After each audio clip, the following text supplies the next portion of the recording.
والنور يهدي الحائرين ضياؤه. Assalamualaikum warahmatullahi wabarakatuh.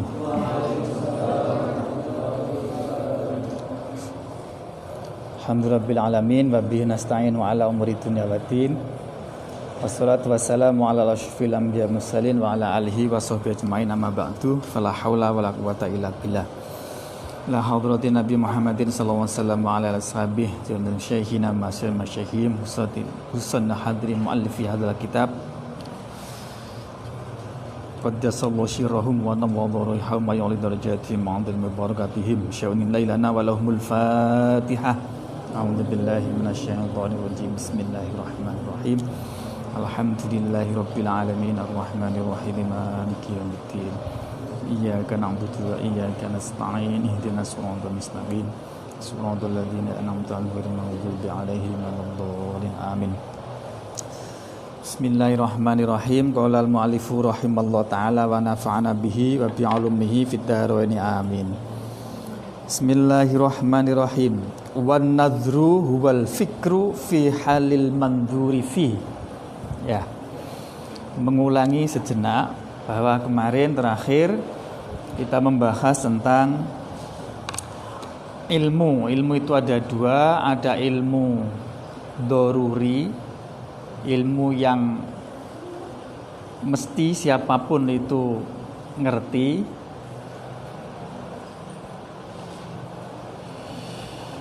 Ada ilmu kasbi, ilmu muktasab, ilmu yang untuk mendapatkan ilmu itu membutuhkan dua hal. Membutuhkan pemikiran, nadhor, atau membutuhkan istidlal.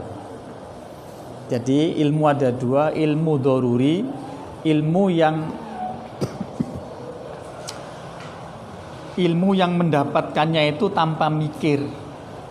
Angger wong itu ngerti 1 + 1 sama dengan 2. Angger wong ngerti.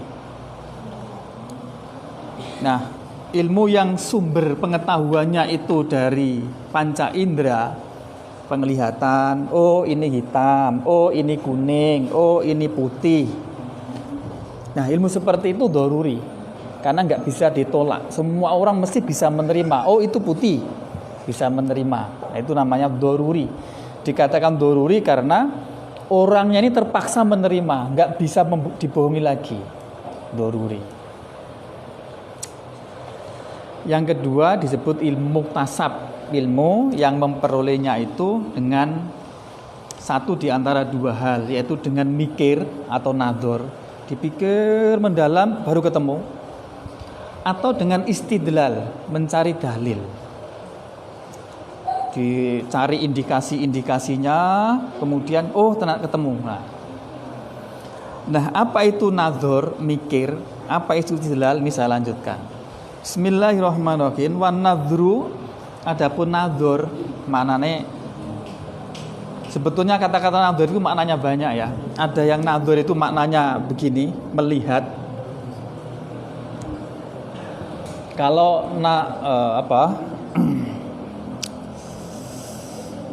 ada yang maknanya itu mikir. Nah, makna nadhor bermakna mikir itu kalau dia muta'addinya itu menggunakan fi. Jadi an-nadhru fi bla bla bla itu berarti mikir maknanya. Kalau an-nadhru ila itu berarti melihat dengan apa ini? Dengan mata. Nah, contoh yang nadhor yang di sini ini bukan makna nadhor melihat, tapi makna mikir. Apa itu nadhor? Wan nadhur, adapun nadhor itu wal fikru, mikir. Mikir apa? Mikir fi halil mandhuri fi, tentang kondisinya perkara yang dilihat atau perkara yang dipikir. Yang tujuannya liyu'addiya ilal matlub, untuk mendatangkan kepada apa yang diinginkan atau yang dicari.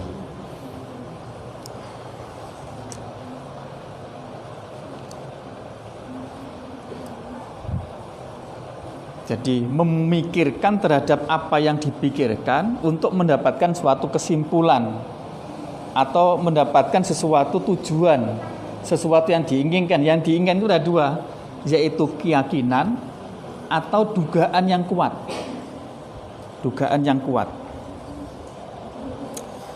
Wal istidlalu, adapun istidlal itu tolabud dalili, mencari dalil, liyu'addiya, untuk mendatangkan ilal matlubi, kepada yang dicari atau yang diinginkan. Mencari dalil untuk mendapatkan apa yang diinginkan. Kalau tadi itu mikir untuk mendapatkan yang diinginkan atau yang dicari, kalau ini mencari indikasi-indikasi, mencari tanda-tanda untuk mendapatkan apa yang diinginkan. Nah, apa yang diinginkan itu ya ilmu atau dzon, keyakinan atau dugaan yang kuat. Contohnya begini. Misalnya, contoh dalam, saya bertanya misalnya, Pak Kiai ada nggak? Nah, Pak Kiai ada nggak? Untuk mendapatkan keyakinan bahwa Pak Kiai ada, atau untuk mendapatkan dugaan yang kuat bahwa Kiai itu ada, bisa dipikir. Misalnya, tadi Pak Kiai itu ke PBNU, kemudian begini, dihubung-hubungkan, berarti ada nih. Nah, untuk mendapatkan kesimpulan bahwa Kiai ada di rumah, tapi dipikir-pikir, tadi siang begini, kemudian ada jadwal ngaji besok, kemudian berarti ada di rumah nih. Nah, kesimpulan ada di rumah itu namanya matlub, sesuatu yang kita cari atau kita ingin dapatkan kesimpulannya. Mikir. Ada juga dengan mencari dalil. Misalnya, begitu saya datang, mobilnya ada. Adanya mobil itu sebagai dalil, berarti Kiai ada. Pertanyaannya, apakah yakin bahwa Kiai ada? Yakin? Belum tentu. Hanya kadang bisa dugaan kuat, ya kan? Atau bisa yakin kalau ada perkara lain yang memperkuat. Jadi antara mikir dengan istidlal itu tujuannya sama. Apa? Untuk mendapatkan dugaan yang kuat atau untuk mendapatkan keyakinan. Nah, teman-teman sekalian, di dalam hukum nanti juga begitu.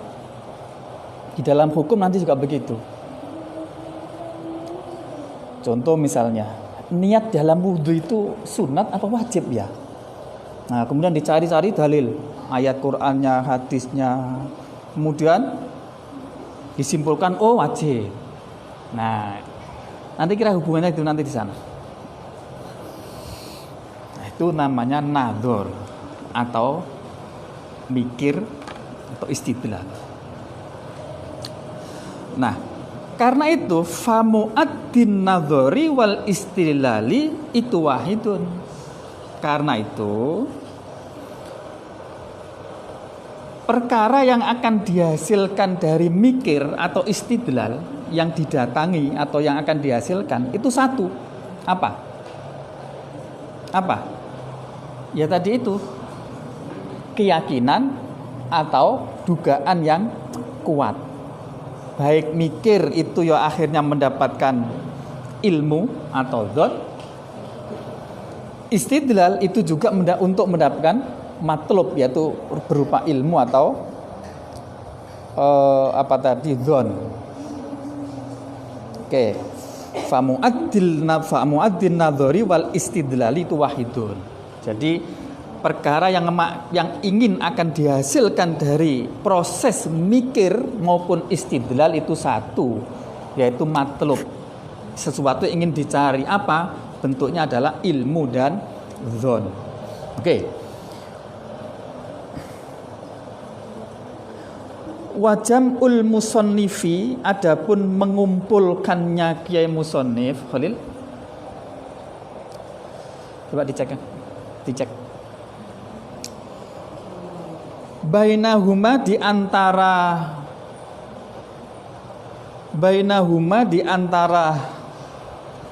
ilmu doruri dan ilmu muktasab fil isbati di dalam isbat wan nafyi dan nafi, fil isbati di dalam menetapkan, wan nafyi dan menafikan, itu takkidun untuk menguatkan.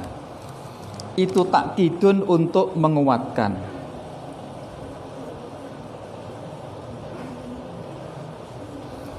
Maksudnya begini, kalau ditengok di di definisi di awal ya, apa sih ilmu doruri itu? Ilmu doruri adalah mala yaqau anin an-nadzorin wastidlalin. Mala yaqau, sesuatu yang tidak terjadi. Di situ ada kata-kata tidak. Tidak itu namanya nafi. Oke? Kemudian kita lihat di dalam definisinya ilmu muktasab apa? Fahuwa al-mauqufu 'alan nadhari wal istidlali, sesuatu ilmu yang tergantung kepada pemikiran dan istidlal. Di situ enggak ada nafinya, berarti isbat. Jadi di dalam dua definisi ini Kiai Musonif mengumpulkan yang pertama ada nafi, definisi yang kedua ada isbat. Jadi mengumpulkan antara nafi dengan isbat. Tujuannya apa? Tujuannya untuk taukid. Khalil, diantar pulang ya. Jadi Kiai Musonif mendefinisikan isbat dan nafi di dalam definisi ilmu tadi itu tujuannya adalah untuk taukid atau menguatkan. Bismillahirrahmanirrahim. Qala al-mu'allifu rahimahullah taala wa nafa'ana bihi wa bi ulumi fid dharain. Amin. Penjelasan saya bisa diterima nggih? Saya.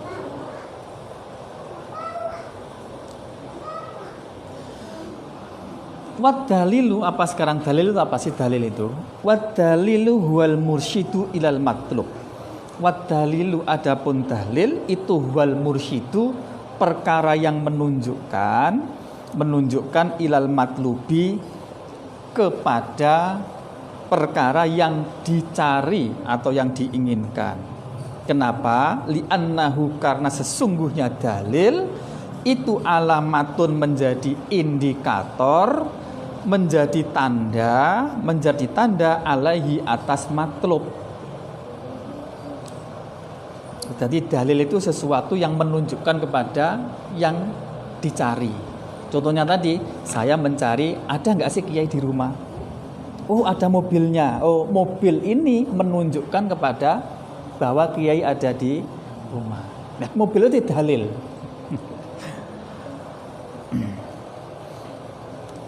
Nah, tadi kan saya jelaskan bahwa baik mikir maupun istidlal itu tujuannya adalah satu, apa? Matlub, yaitu sesuatu yang kita cari, yang ingin kita simpulkan. Pertanyaannya, apa itu kesimpulannya? Ada dua, apa tadi? Ilmu dan dzon. Ilmu itu keyakinan, dzon itu dugaan yang kuat. Nah, sekarang apa itu dzon? Nah, wa dzannu, adapun dzon maknanya dugaan yang kuat, itu tazwizu amroini, memungkinkan dua hal, ahaduhuma, yang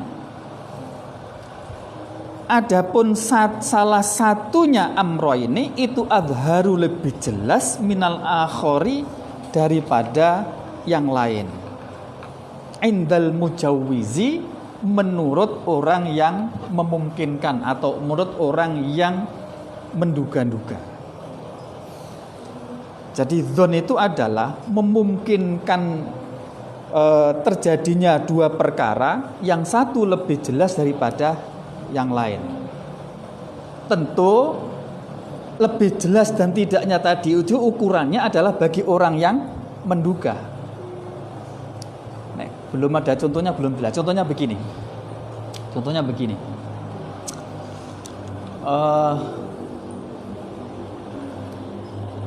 Misalkan Mbak, siapa namanya Mbak? Halo? Siapa namanya? Jilbab hitam. Siapa namanya Mbak? Ita. Ya, Ita. Ika. Mbak siapa namanya Mbak satunya? Sita apa?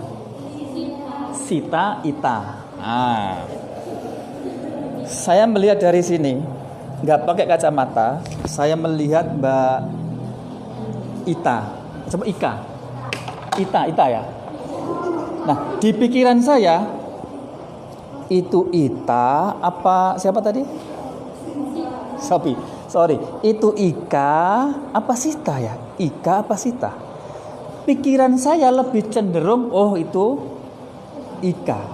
Nah, pikiran yang lebih cenderung bahwa itu Ika itu namanya dzon.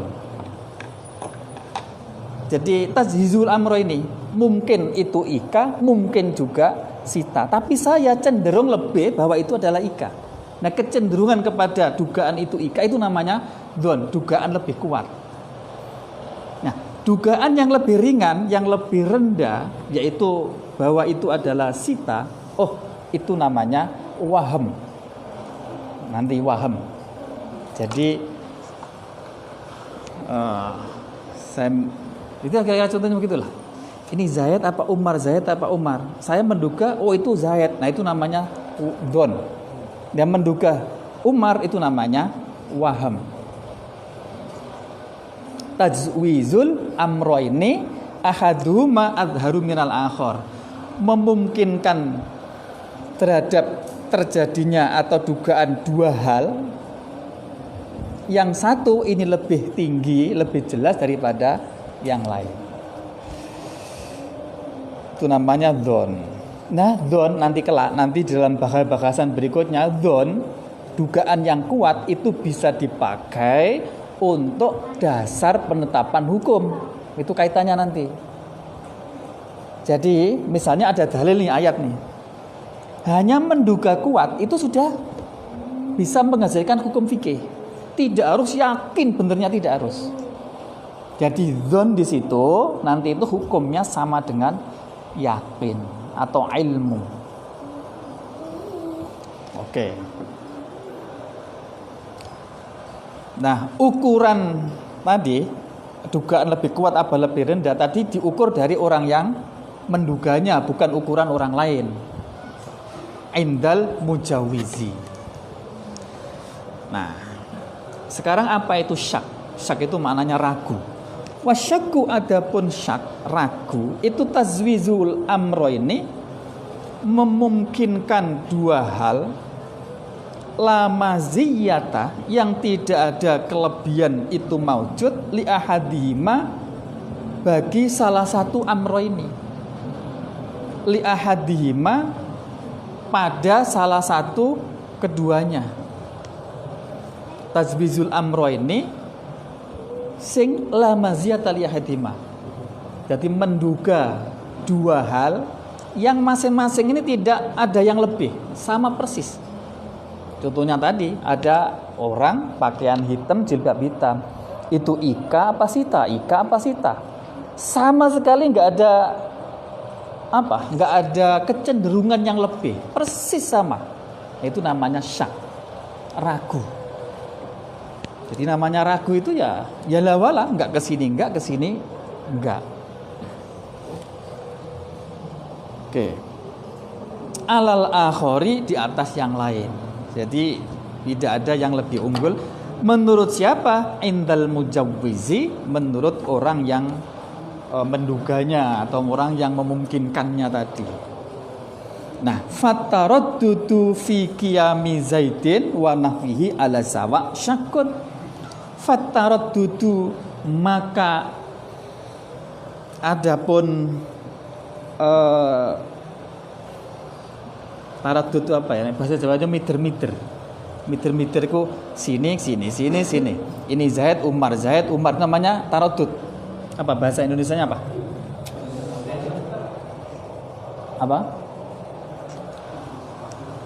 Taraddud itu ini Zaid apa Umar ya? Itu miter-miter kalau bahasa Jawanya. Kalau bahasa Indonesianya apa? Ini itu taraddud. Fataraddudu, maka bermula ya begitu itu. fi qiyami Zaidin, di dalam masalah berdirinya Zaid, wa nafyihi, dan tidak adanya berdiri, alas sawai, atas sama, itu syakun, namanya syak, ragu. Ada sosok dari kejauhan, sosoknya Zaid. Kemudian saya begini, itu Zaid itu berdiri apa duduk ya? Berdiri apa duduk? Miter-miter berdiri apa duduk? Berdiri apa duduk? Dan ini kualitasnya sama, antara keputusan saya duduk dengan keputusan berdiri ini sama persis, yaitu namanya syak, ragu.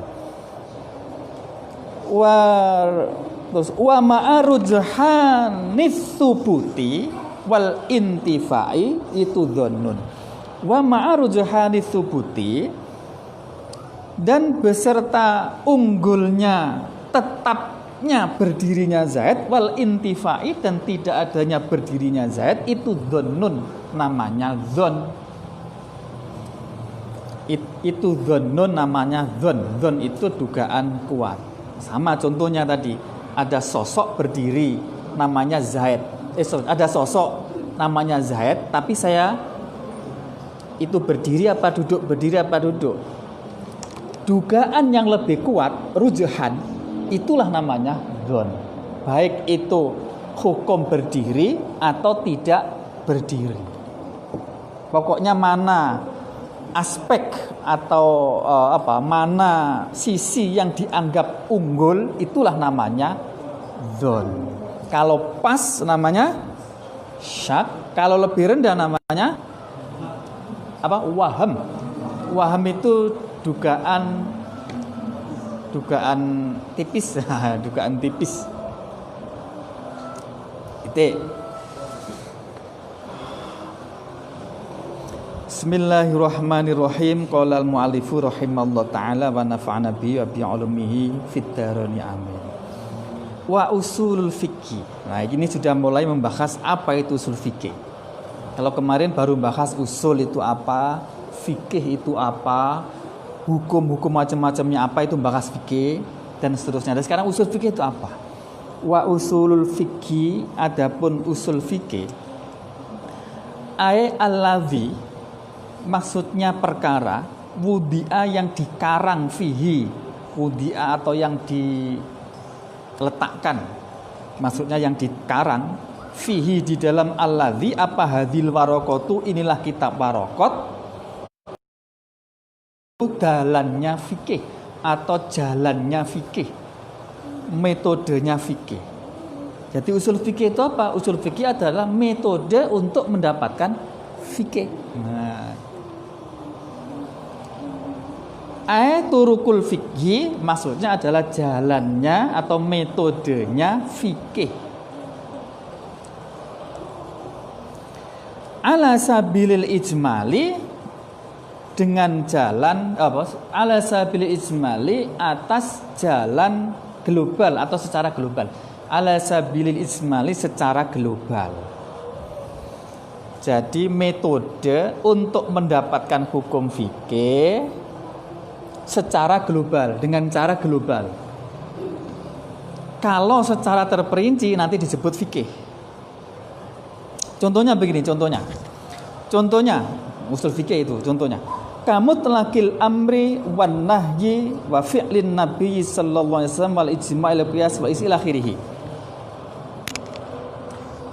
Kamu telakil amri seperti mutlaknya amar, mutlaknya perintah, wan nahyi dan mutlaknya nahi, wa fi'lin nabiyyi dan perbuatan Kanjeng Nabi sallallahu alaihi wasallam, wal ijma'i dan contohnya ijma', contohnya tentang ijma', wal qiyasi dan tentang qiyas, wal istishabi dan tentang istishab. Min haitsul bahthi, dari sisi pembahasan, an awwaliha dari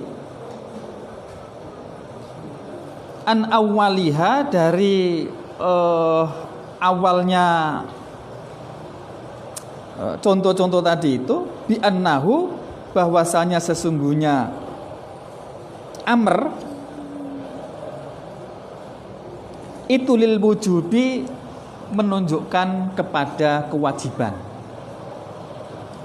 Itu lil wujubi menunjukkan kepada kewajiban. Maksudnya begini. Tadi kan dicontohkan ya.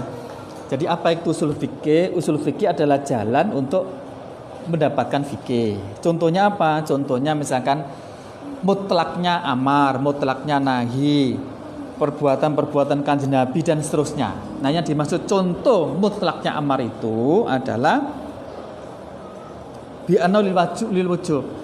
Mutlakul amri yadullu alal wujub. Jadi dalam usul fikih ada kaidah begini. Fi'il amar atau perintah yang mutlak itu menunjukkan atas hukum wajib. Saya ulangi. Mutlaknya amar, mutlaknya fi'il amar, mutlaknya perintah, kalau enggak ada penjelasan yang lain, itu menunjukkan atas wajibnya, menunjukkan atas hukum wajibnya perintah itu. Contoh aqimus shalah. Lafal aqimu itu menggunakan fi'il amar, oke? Aqimu dirikanlah as-sholata sholat. Aqimu ini menggunakan fi'il amar yang maknanya itu perintah. Berarti kesimpulannya, oh kalau begitu sholat itu hukumnya wajib karena menggunakan fi'il amar. Lah amar itu menunjukkan wajib.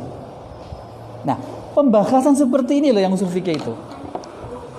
Jadi nanti kalau ada fi'il amar digunakan di dalam ayat Quran maupun hadis, kalau mutlak itu berarti itu hukum wajib. Apapun itu. Pokoknya di situ ada fi'il amar yang mutlak tapi ya, yang mutlak itu artinya tidak ada pengalian makna yang lain.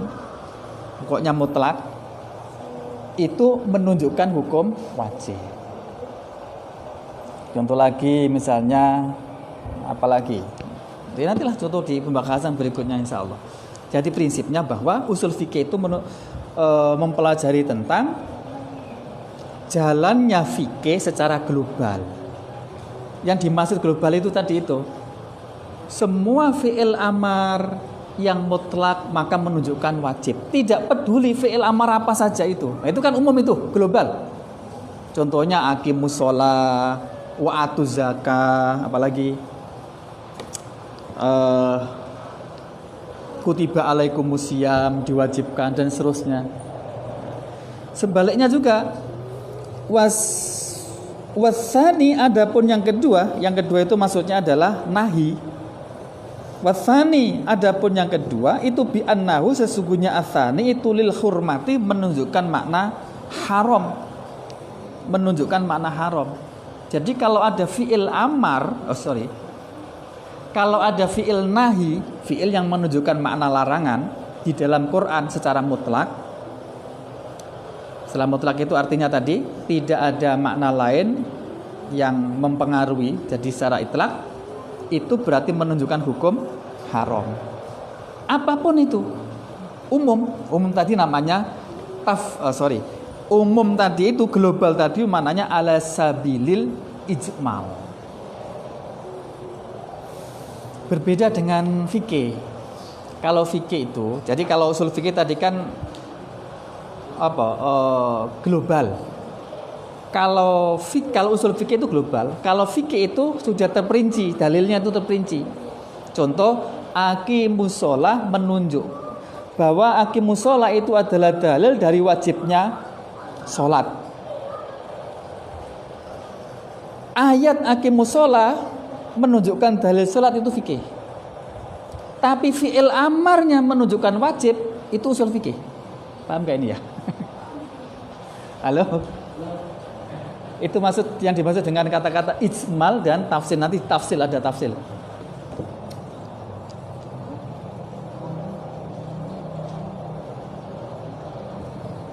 Oke, lanjut aja nanti insya Allah di bawah sampai akan lebih paham. Wal baki adapun sisanya itu maksudnya selain amar dan nahi. Tadi kan disebut kamut lakil amri wan nahyi wa fi'lin nabi wal ijma wal qiyas. Nah, sisanya itu bi annaha sesungguhnya al baki itu berarti maksudnya fi'lun nabi, ijma, qiyas, istishab. itu hujajun menjadi hujjah, menjadi alasan hukum. Wa ghairi dzalika, dan selain itu. Mimma sayati, mimma yaitu perkara-perkara, sayati yang akan dijelaskan apa, sayati yang akan datang penjelasannya apa ma, sayati yang akan datang penjelasannya apa ma, ma'ama ma'ama beserta sesuatu, ya ta'allaku yang berhubungan apa ma,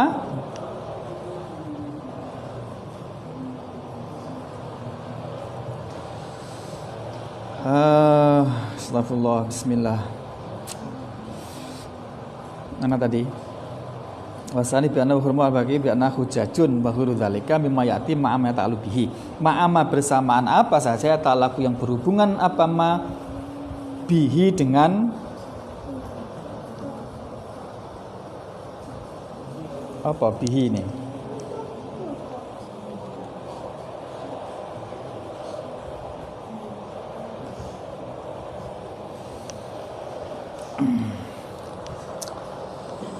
Masya Allah, astagfirullah. Rujuk. Mim dzalika mimma sayati ma'ama ya ta'alu bihi dengan ma ya. Saya ulangi. Mimma yaitu perkara, sayati yang akan datang penjelasannya apa ma'ama beserta apa saja, ya ta'allaku yang berhubungan apa ma bihi dengan ma sayati. Bihi dengan masayati, intinya penjelasan ini. Jadi hal-hal yang terkait dengan ijma, qiyas, istishab dan seterusnya itu nanti akan dijelaskan pada bab-bab berikutnya. Bismillahirrahmanirrahim. Bi khilafi turuqihi, berbeda dengan jalannya fikih ala sabilit tafsili, atas jalan tafsil atau secara tafsil, secara terperinci.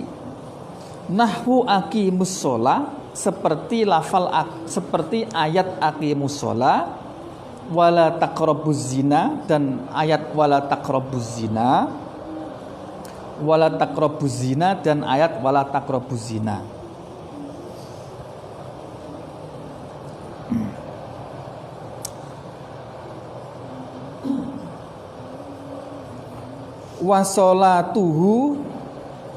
Wasolatihi dan sholatna kanjeng Nabi sallallahu alaihi wasallam fil Ka'bati, di dalam Ka'bah,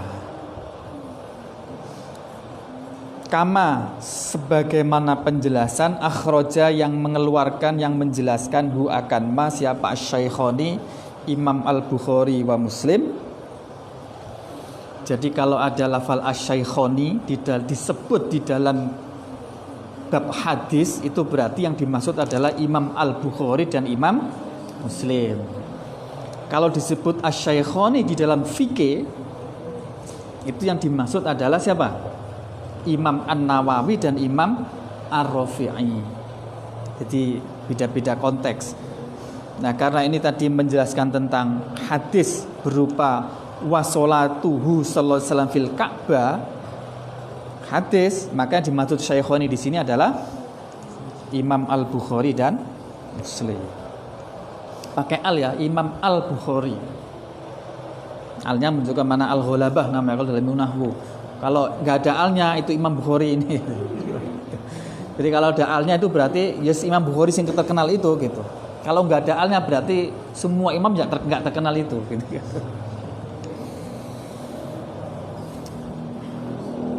Bismillahirrahmanirrahim.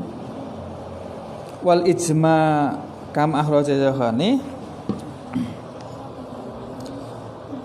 Wal ijma'i, dan seperti ijma' ala anna li bintil ibni, ijma' atas sesungguhnya itu bagi bintul ibni as-sudusu mendapatkan 1/6.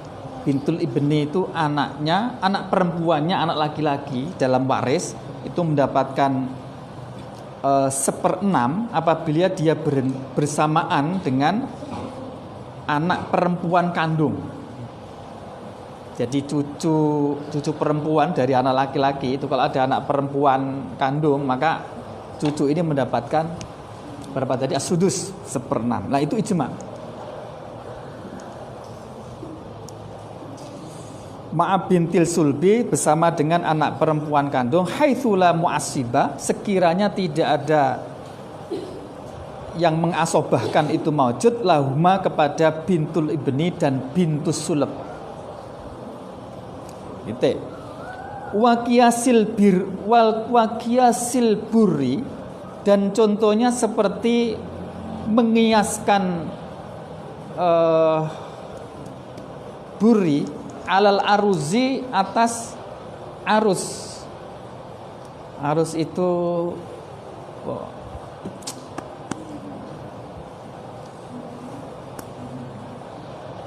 beras ya. Fimtina ibadihi, di dalam hal tidak bolehnya menjual sebagiannya biba'dhin dengan sebagian yang lain, illa mislan, kecuali sepadan, bimislin dengan sepadan yang lain, yadan biadin secara kontan. Yadan biadin secara kontan.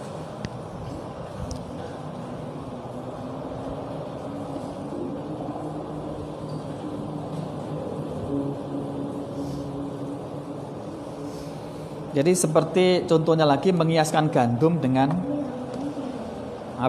beras.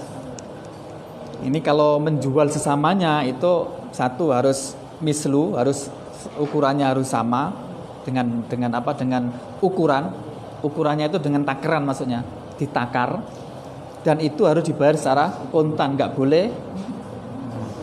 Nah, hukum seperti itu nanti dibahas dalam hukumnya, itu namanya nanti fikih. Ini mencontohkan fikih. Kama sebagaimana hadis, rawa yang meriwayatkan hadis siapa Muslim. Wastishabut toharoti, dan istishabnya hukum suci, atau wastishabut toharoti, dan tetapnya suci, liman bagi orang, syakka yang ragu siapa man, ragu fi baqaiha, atas tetapnya toharoh. Wastishabut toharoh liman syakka fi baqaiha. Istishabut toharoh liman syakka fi baqaiha itu maksudnya begini ya. Sampean misalnya suci, punya wudu. Oke. Kemudian sampai muncul keraguan. Ragu, saya masih punya wudu apa sudah batal ya? Punya wudu apa batal ya? Maka hukumnya adalah masih punya wudu, karena hukum asalnya adalah punya wudu.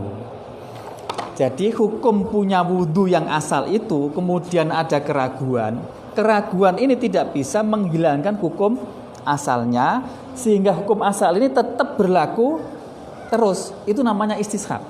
Istishabut toharoh maksudnya begitu. Jadi keraguannya tadi tidak membatalkan hukum toharohnya, hukum sucinya. Sucinya gak batal gitu loh, gara-gara ragu tadi itu. Mafhumnya bahwa sesuatu keyakinan itu tidak bisa hilang karena ada keraguan. Sehingga hukum yang tetap berlangsung adalah hukum yang yakin tadi itu. Itu namanya istishabul asli.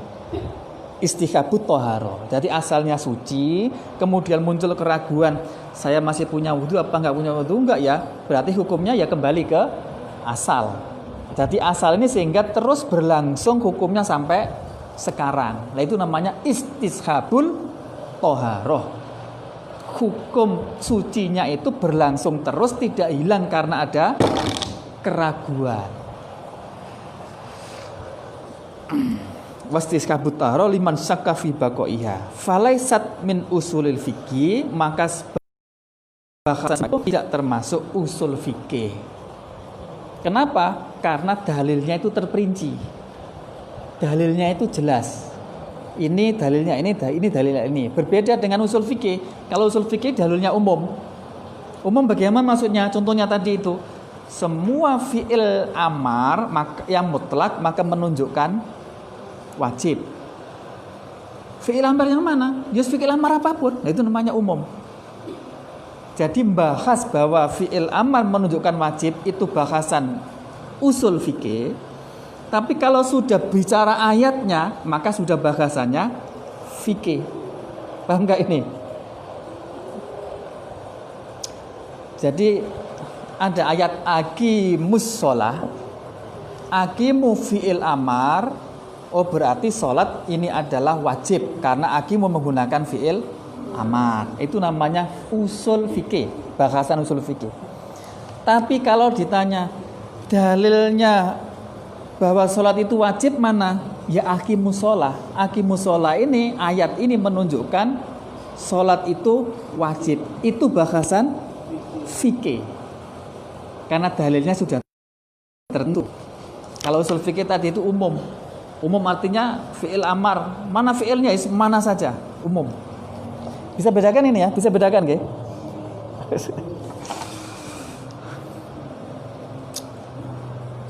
Yang penting pas dijelaskan itu nyentel. Perkara lupa itu nanti disinauni lagi, ya. Perkara lupa nanti dibaca lagi, dianu lagi. Tapi ketika pas diterangkan begini, usahakan sampai paham. Oh itu ya. Jadi sampai bunyi O ya, kira-kira begitu ya. Oh, nah itu berarti sudah. Kalau belum ada O, tanyakan. Nah, pengalaman saya juga begitu. Biasanya pas diteraskan ini koyo yo om ngerti begitu apa ya kemarin ya, lupa itu. Nah itu makanya butuhnya sinau ya itu. Butuhnya mutolaah, butuhnya sampean nulis itu ya itu. Karena al ilmu kasoyidi, ilmu itu hukumnya seperti binatang buruan. Nanti binatang buruan ya. Sampean pergi ke hutan nyari binatang buruan. Ya binatang buruan itu ilmu. Nah, wal kitabatu tulisan itu qayyiduha, talinya. Artinya apa? Kalau sampean mencari binatang buruan ke hutan, kemudian dapat sampean bawa pulang, kalau tidak diikat kira-kira gimana?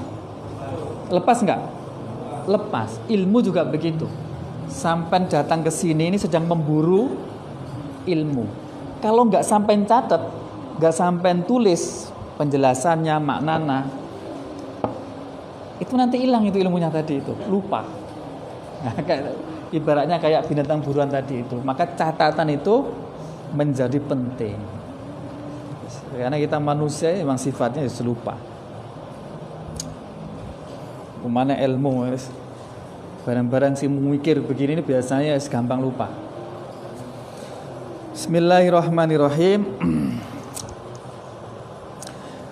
Saya ulangi, jadi pembahasan contoh-contoh yang terperinci tadi itu laisat min usulil fikih, tidak termasuk bahasan usul fikih karena terperinci. Ini ayat ini tentang ini, ayat ini dan sebagainya. Oke.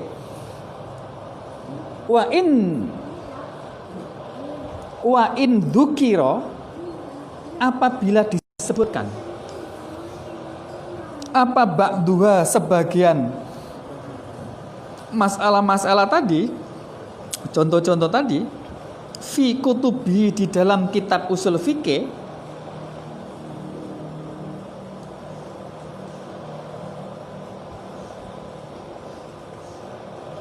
tamsilan untuk memberi contoh, tamsilan untuk memberi contoh. Jadi begini loh tadi. Tadi kan disebut-sebut ya, ini bukan termasuk usul fikih, tapi pasti nanti akan dibahas itu. Dalam kitab usul fikih pasti dibahas. Nah, pembahasan fikih dalam usul fikih itu hanyalah sekedar contoh. Jadi bukan objek dari ilmu usul fikih itu, bukan.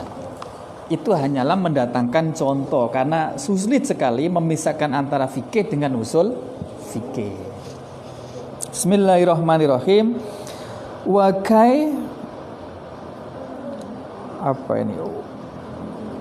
Itu turukuhu wa kaifiyatul istidlali, dan caranya mengambil dalil,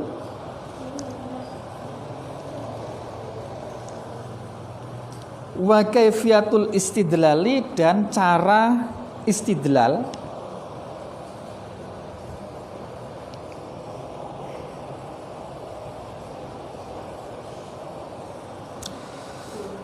biha, dengan apa? Dengan ayat. Aiturukul fikhi, maksudnya adalah jalannya fikih, min haitsu tafsiliha, dari sisi terperincinya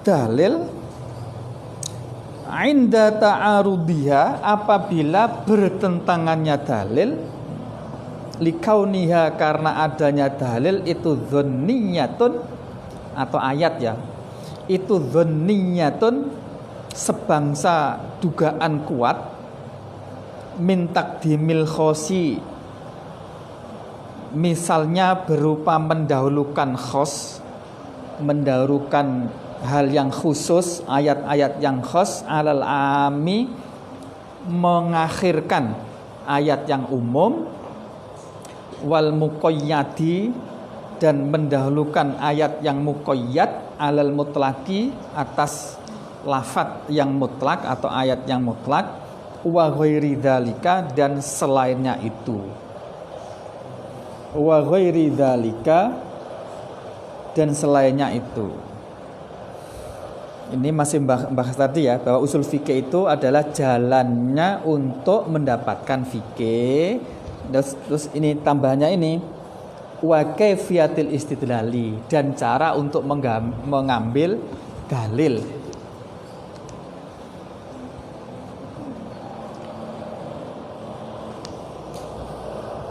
Wa kaifiyatul istidlali, adapun caranya mengambil dalil, biha, dengan ayat atau dengan ayat. Wa kaifiyatul istidlali, adapun caranya mengambil dalil biha dengan ayat, itu tajurru, menarik apa kaifiyatul istidlal, ila sifatiman, kepada sifatnya orang, yastadillu, yang mengambil dalil siapa man, biha, dengan ayat. Artinya begini. Oke, sudah? Artinya begini. Jadi usul fikih itu kan membahas tentang jalan untuk menuju fikih dan cara untuk istidlal.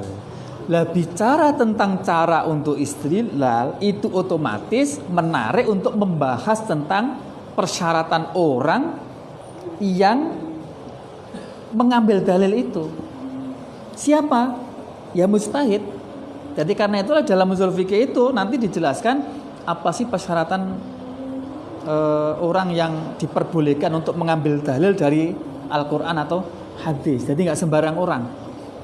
Itu akan dijelaskan secara detail di dalam bahasan usul fikih. Ini nggak mau karena kitab saya lagi bicara tentang cara mengambil dalil, otomatis membahas juga tentang orang yang mengambil dalil. Karena itu nanti di bahasan di belakang itu ada tentang persyaratan orang yang mengambil dalil. Biar nggak ngawur. Nah sekarang ini kan masya Allah zaman fitnah. Ini angger wong menganggap dirinya bisa ngambil hukum dari Quran.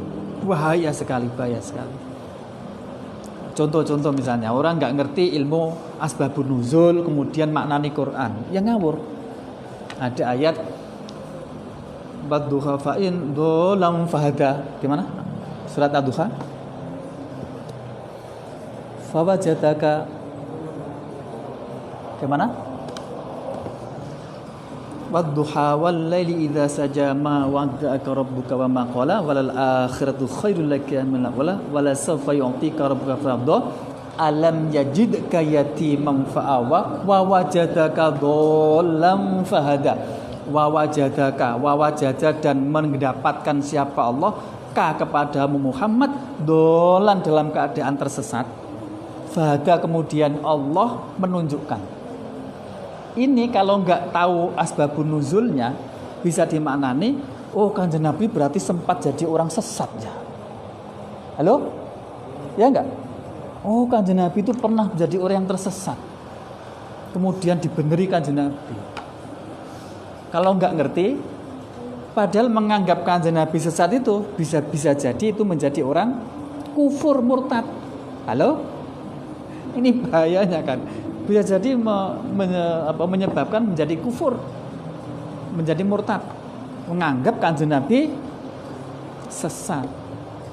Itu dampaknya kalau maknani Quran tidak ngerti asbabun nuzul, maknani hadis nggak ngerti asbabul wurud. Nah, nanti di bawah di belakang itu ada persyaratan orang yang mengambil hukum dari Quran dan hadis, mujtahid itu syaratnya macam-macam. Gak sembarang orang. Makanya sampean kan kita beragama itu yang paling aman dengan bermadhab. Bermadhab itu melu kepada ulama-ulama madhab. Kenapa kok ulama-ulama madhab 4 ini? Asy-Syafi'i, Hambali, Maliki, Hanafi. Kenapa 4 ini? Karena 4 inilah yang pemikiran-pemikirannya itu dapat dilacak secara ilmiah berupa kodifikasi karyanya yang diteruskan murid-muridnya sampai kepada kita. Begini ini kitab kuning ini kalau diruntut sampai kepada Imam Asy-Syafi'i sebagai bapaknya usul fikih kayak Imam Syafi'i sampai ke sana. Ya, jadi urutnya jelas. Artinya apa? Sampai melu kitab ini itu sama dengan melu kepada Imam Syafi'i. Imam Syafi'i sama dengan melu kepada Kanjeng Nabi. Itu lebih aman. Enggak usah dikit-dikit langsung kembali ke Quran, dikit-dikit ke Quran, malah bahaya. Karena kita enggak cukup perangkat keilmuan untuk mengambil langsung dari Al-Quran dan hadis. Terus pokoknya manut lah, semanut dengan kitab kuning, manut BN, insya Allah aman. Siapa sih kita? Sore nahu sore tapi nggak genah. Hah? Jadi maka hati-hati kalau ada propaganda. Mari kita kembali ke Quran dan hadis, itu malah nggak benar. Kelihatannya aja benar kembali ke Quran dan hadis. Dilihat dulu. Bismillahirrahmanirrahim. Oke. Tajurru ila sifati man yastadillu biha. Jadi otomatis membahas tentang sifat-sifat kriteria orang yang boleh untuk mengambil dalil dengan ayat Quran maupun hadis. Siapa dia? Wa huwa al-mujtahidu. Wa huwa bermula man yastadillu, itu al-mujtahidu, para imam mujtahid. Siapa imam mujtahid itu? Mujtahid itu ada banyak tingkatan. Ada mujtahid mutlak. Mujtahid mutlak itu yang sampai hari ini diakui hanya 4. Mujtahid mutlak gampangannya, mujtahid mutlak itu adalah seseorang yang mampu menciptakan ilmu untuk menggali hukum dari Quran dan hadis dan mempraktekkan menggali hukum dari Quran dan hadis. Oke, itu mutlak berarti. Lebih bawah dari itu nanti ada namanya, kalau ini kan ada 4 itu ya, imam madhab Syafi'i, siapa Maliki, Hanafi dan Hambali. Oke. Tingkatan di bawah itu nanti disebut mujtahid muntasib. Muntasib itu Ya mujtahid muntasib. Mujtahid muntasib itu begini. Orang yang sudah mampu menggali hukum dari Quran dan hadis, tapi menggunakan metode yang digunakan oleh imam madhab. Kalau yang pertama tadi kan menciptakan ilmunya sendiri, kemudian menggali hukum dari Quran dan hadis dengan ilmunya itu. Oke? Nah sekarang beliau ini, yang kedua ini, menggali hukum dari Quran dan hadis, tapi menggunakan metodenya ulama mujtahid. Namanya mujtahid muntasib. Artinya dia dinisbatkan kepada madhab-madhab 4 itu. Oke, itu stop. Luar biasa. Nah, di bawahnya lagi itu nanti ada istilah mujtahid madhab. Yang mujtahid madhab itu sudah begini. Jadi begini. Antar madhab ini kan berbeda-beda pendapat nih. Imam Syafi'i begini. Nah, ada ulama yang mampu menarjeh. Menarjeh itu mengunggulkan. Oh, pendapat ini lebih kuat daripada ini. Oh, yang ini lebih kuat daripada ini. Nah, itu namanya mujtahid madhab. Jadi dia bisa mampu memilah dan memilih pendapat mana yang lebih kuat di antara para madhab. Enggak ini. Oke ya. Jadi enggak sembarang orang mampu memilih ini pendapat yang paling kuat daripada ini lebih kuat daripada itu, enggak sembarang orang. Itu ada tingkatan ulama sendiri. Coba kalau sampai lihat ceramah-ceramah di YouTube itu loh. Halo? Wah, ini lebih kuat ini karena ini. Halo? Paham enggak maksud saya? Jadi tingkatannya ini seperti itu tingkatannya. Nah, itu struktur seperti ini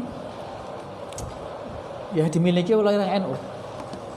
Yang punya struktur begini ini itu dimiliki oleh Nahdlatul Ulama.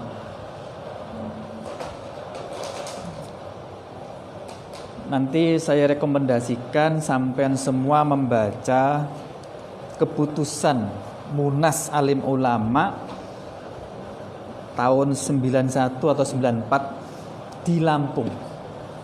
Itu memberikan panduan kepada kaum Nahdliyin untuk bagaimana cara memilah dan memilih pendapat di dalam fikih. Contohnya, imam ini berbeda. Antara Imam An-Nawawi dengan Imam Ar-Rafi'i berbeda pendapat. Ini menyatakan haram, ini menyatakan halal. Pertanyaannya, kita pilih yang mana ya? Pilih yang mana kira-kira? Nah, menurut aturan atau keputusan Munas itu, pendapat Imam An-Nawawi didulukan daripada pendapat Imam Ar-Rafi'i. Nanti Imam An-Nawawi sendiri itu kadang berbeda pendapat dengan dirinya sendiri. Imam An-Nawawi di dalam kitab Ar-Raudhah berbeda dengan di kitab Tahqiq. Sama Imam An-Nawawi, kitab ini kitab rujukan madhab Imam Syafi'i, tapi berbeda. Menurut ini haram, menurut ini halal. Dalam kitab Raudhah haram, halal. Menurut Tahqiq haram. Pilih yang mana? Padahal sama-sama Imam Nawawi. Nah, kondisi seperti ini kitab Tahqiq didulukan daripada kitab. Jadi ada aturan seperti itu. Itu sampai hati-hatinya orang Nahdlatul Ulama. Sampai apa? Nah, itu nanti saya rekomendasi cari googling aja tentang keputusan musyawarah alim ulama di Lampung, Bandar Lampung. Saya tahunya lupa 91 apa 94, tapi di antara itu. Ke 91 mungkin. Metode ilhaq, kemudian qiyas, itu dibahas semua, cara mengambil hukum di kalangan Nahdlatul Ulama. Pendek kata, insya Allah sampean santri-santri ngikuti apa yang dijalani Nahdlatul Ulama, insya Allah aman.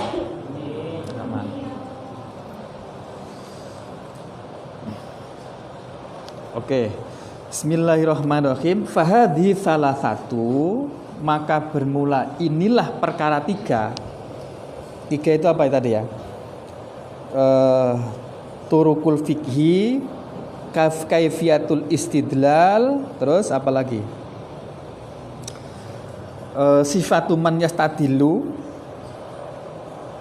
Ya.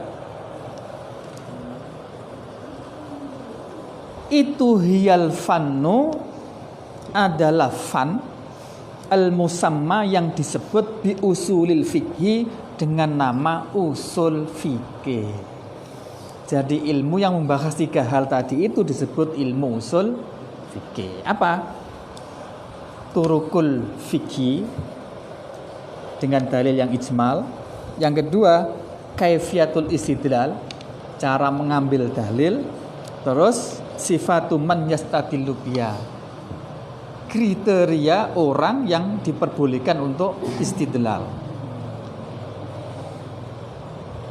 Kenapa litawaqqufil fikhi? Karena kenapa itu kok disebut usul fikih? Usul itu pokok, fikih pokoknya fikih. Kenapa disebut pokoknya fikih? Litawaqqufil fikhi, karena menjadi tergantungnya fikih alaihi, atas usul fikih. Alaihi, atas usul fikih. Jadi wujudnya ilmu fikih itu ya tergantung dari usul fikih.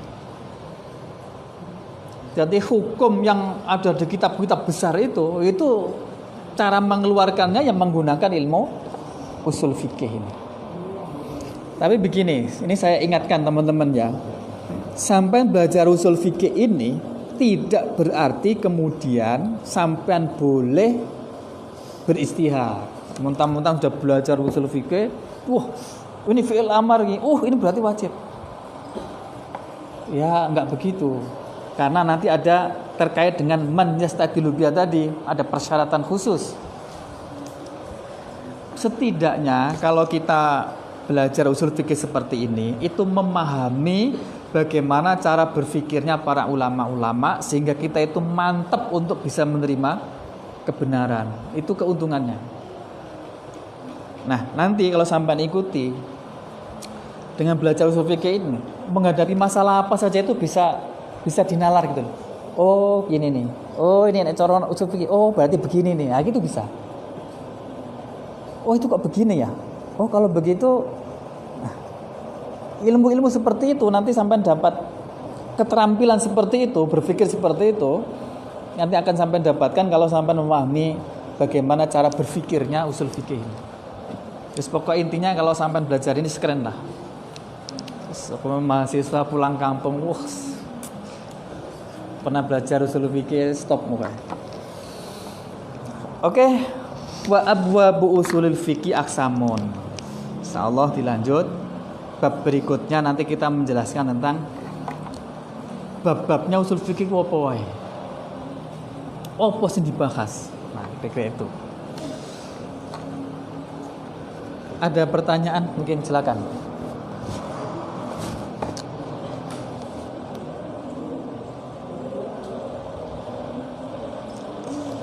Teman-teman, begini ya, saran saya tadi. Usahakan saya punya kitab. Syukur-syukur ditulis. Tujuan ditulis sebetulnya biar terlatih untuk sampai menulis Arab. Pokoknya jangan sampai lulus dari pesantren sini 4 tahun tulisannya welek, malu-maluin. Oke, gitu ya. Makanya begini, ini kesempatan untuk latihan nulis. Nulis itu sebetulnya yang penting bukan tulisannya. Yang penting lagi itu ada ketika sampai nulis, itu sebetulnya adalah melatih rasa, melatih jiwa. Buktinya begini deh. Kalau sampai nulis, pikiran sampean sedang kacau. Bedakan tulisannya dengan ketika sampai tenang, damai gitu, tulisannya tak beda. Coba nanti sampean lihat ya. Tulisan anak orang yang sedang kacau dengan yang tenang itu beda. mestinya itu halus, tapi coret. Nah, ketika saya pengen tulis itu ada itu. Sama dengan ini pengalaman saya, menghafalkan alfiyah misalnya, itu yang penting sebenarnya bukan apalnya itu. Ketika menghafalkan itu loh yang penting. Apa? Disitulah ada namanya mujahadatun nafsi, merangi hawa nafsu. Ada riyadhah, melatih jiwa. Ketika ngapalkan, nah itulah, karena itulah anak-anak orang-orang yang lulus pesantren itu biasanya jiwanya lebih tertata. Ya karena mengalami proses pembelajaran seperti itu. Jadi bukan hafalnya itu sebetulnya yang menjadi. Nah, maksud saya proses-proses itu coba sampai lakukan. Mumpung masih muda, ada kesempatan. Kalau sudah menikah, sudah nggak sempat lagi. Sekian, apapun semoga berkah, manfaat ilmu. Ila diniyah al-Fatihah. A'udzubillahi minasyaitonir rajim.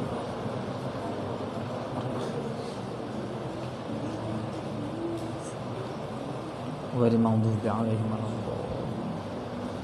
Bismillahirrahmanirrahim. Wal 'asri innal insana lafi khusrin illa alladziina aamanu wa 'amilus shalihati wa tawassaw bil haqqi wa tawassaw bis sabr. Akhirul kalam, wallahu muwaffiq. Wassalamualaikum warahmatullahi wabarakatuh. تلقى من الغيب